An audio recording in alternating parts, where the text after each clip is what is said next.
सांगितलं जातं हे अजून गंभीर आहे की ब्लॅक बॉक्स जळू कसा शकतो, त्यातला डेटा जाऊ कसा शकतो. बरं त्यातही जेव्हा सांगितलं जाते, जेव्हा एक आम्ही प्रश्न विचारतो की तुम्ही सगळ्या प्रकारचे फुटेज दाखवताय ना, पण मुळात पहाटे साधारणतः 5:30 पावणे 6 पासून ते दादा विमानात बसेपर्यंतच जे एकूण सीसीटीव्ही फुटेज आहे ते कोणत्या गाडीने आले होते, त्यांना विमानतळावर कोण सोडायला आलं होतं, विमानात ते कसे बसले, त्यांच्यासोबत त्यांना निरोप द्यायला कोणी होतं का, त्यांच्या हालचाली काय होत्या, हे सगळं सीसीटीव्ही फुटेज बाहेर आलं पाहिजे. पण यावर डीजीसीएने जो अजब तर्क लावलेला आहे, म्हणजे असाच अजब तर्क निवडणूक आयोगाने लावला होता की आम्ही मतदान करतानाचं सीसीटीव्ही फुटेज जारी करू शकत नाही. आता डीजीसीए असं सांगतंय की आम्ही यातलं सीसीटीव्ही फुटेज अजिबात बाहेर काढू शकत नाही, सुरक्षेचा मुद्दा. कुणाच्या सुरक्षेचा मुद्दा? घटना घडून गेली, तुम्ही सुरक्षा देऊ शकला नाही, या राज्याच्या उपमुख्यमंत्र्याला जीव गमवावा लागला.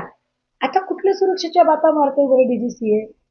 का डीजीसीएला वाटत नाहीये की ते सीसीटीव्ही फुटेज मिळणं ही महाराष्ट्राची गरज आहे, महाराष्ट्राच्या मनातल्या अनेक शंका आहेत आणि त्या शंकांची उत्तरं मिळाली पाहिजेत. बरं या सगळ्या संबंधाने जेव्हा आमदार रोहित पवार यांनी प्रश्न निर्माण केले, मी तेव्हाही ट्विट करून म्हटलं होतं, तेव्हाही माध्यमांना प्रतिक्रिया देताना म्हटलं होतं की आमचा कुठल्याही व्यक्ती, संघटना, पक्ष यांच्यावर अंगुली निर्देश नाही, आमचा यावर काही कोणाबद्दल संशय नाही, पण घातपात आहे का याची चौकशी नक्की झाली पाहिजे. पण या सगळ्या संबंधाने जर कोणी अडथळा निर्माण करणार असेल तर मात्र शंका घ्यायला वाव असेल.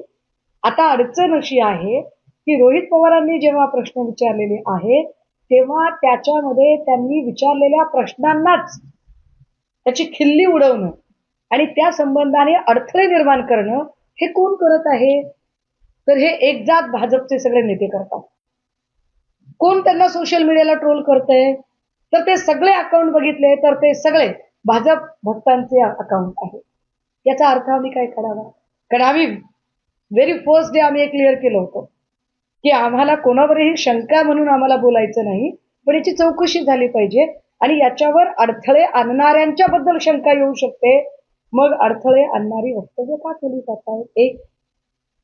दुसरं असं की 22 दिवस तटकरे आणि पटेल त्यांना का सुचलं नाही की या अपघाताची चौकशी व्हायला हवी म्हणून? बरं एवढा मोठा अपघात झाला त्यानंतर तरी सुरक्षेच्या संबंधाने सरकार गंभीर का नाही?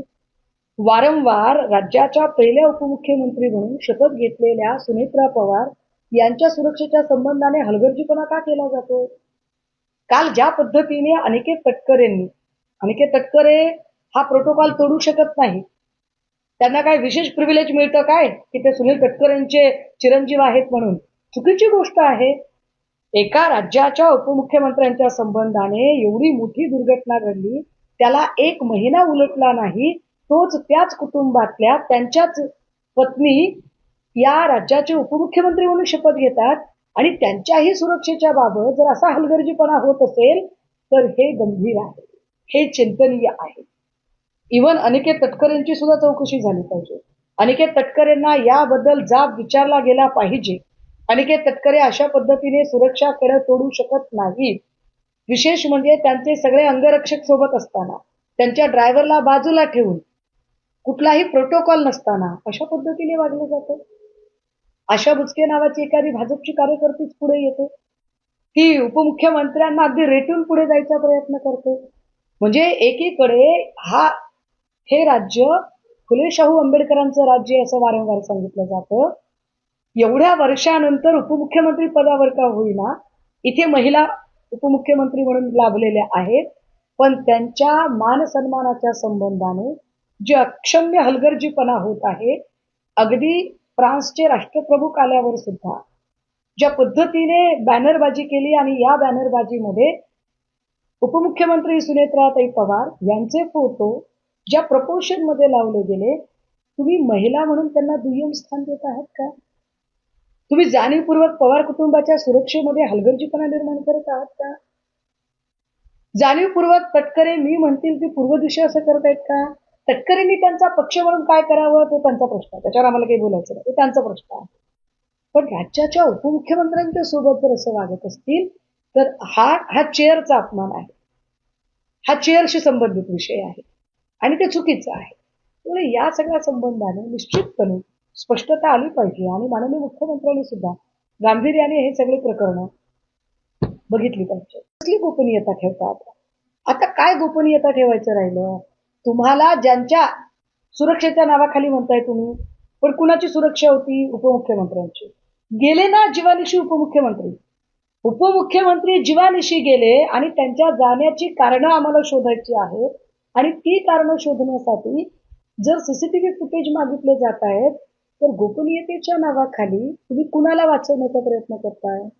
कुणाला लपवण्याचा प्रयत्न करताय? आम्ही जेव्हा प्रश्न काही आणि हे प्रश्न मी त्या पक्षाची नाही, पण अजितदादा हे जरी राष्ट्रवादीचे नेते असले तरी उपमुख्यमंत्री म्हणून ते राज्याची ॲसेट होते आणि राज्याच्या ॲसेटच्या संदर्भाने प्रश्न विचारण्याचा अधिकार राज्यातल्या प्रत्येक नागरिकाला प्राप्त होतो.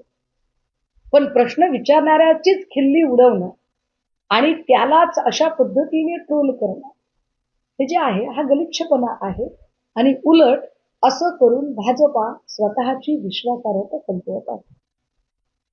बुलढाणा जिल्ह्यातील चिखला गावात छत्रपतींचा पुतळा हटवून महिलेला मारहाण झाली. मला असं वाटतंय की मी त्या संबंधाने काल माहिती घेतली. त्याच्यातला जे राजकीय रंग देण्याचे प्रयत्न केले गेले ते अत्यंत वाईट आणि चुकीचे होते. मात्र आज तिथे अश्वारूढ पुतळा उभा राहत आहे आणि कुठलंही त्यात राजकारण होणार नाही या संबंधाने सगळ्याच नेत्यांनी खबरदारी घेतली. तिथले स्वतः स्थानिक असणारे जे भाजपचे प्रवक्तेही आहेत विनोद वाघजी किंवा तिकडचे डॉक्टर राजेंद्र शिंदेजी असतील त्या सगळ्याच लोकांशी जेव्हा बोललो त्यावेळेला लक्षात आलं की निष्कारण कुणीही त्याला राजकीय रंग देण्याचं कारण नाही. एक अत्यंत काय म्हणता येईल कर्णोपकरणी चर्चा पसरली आणि त्यातनं तो तणाव निर्माण झाला. पण तो तणाव आता निवळलेला आहे आणि त्यावर आता एक जबाबदार पदाधिकारी म्हणून मी बोलून पुन्हा कुठलाही तणाव वाढवू नये. नाही हे गंभीर आहे. खरं म्हणजे जर तो 3 वेळा आलेला असेल तर अजून एक प्रश्न निर्माण होतो की तो जेव्हा पहिल्यांदाच आला तेव्हाच तात्काळ पोलिसांना का कळवलं नाही? तो 3 वेळा येण्याची वाट का बघितली गेली? तो पहिल्यांदा आला, तो दुसऱ्यांदा आला. मग आपल्याला माहित आहे आपण ते तात्काळ माहिती पोहोचवली पाहिजे. कारण काय आहे बघा दोन्ही बाजूंनी सारासार चर्चा त्याच्यावर झाली पाहिजे. कृष्णा आंधळे सारखा आरोपी हा पकडला गेला पाहिजे. त्याला कठोरातलं कठोर शासन झालं पाहिजे. किंबहुना आधीचं जे सगळं आरोपपत्र आहे जे संघटित गुन्हेगारीचं त्यातलाच तो असल्यामुळे ते नवं आरोपपत्र फार फार तर एक नवा चार्ज की पोलिसांना हुलकावण्यात येत इतके दिवस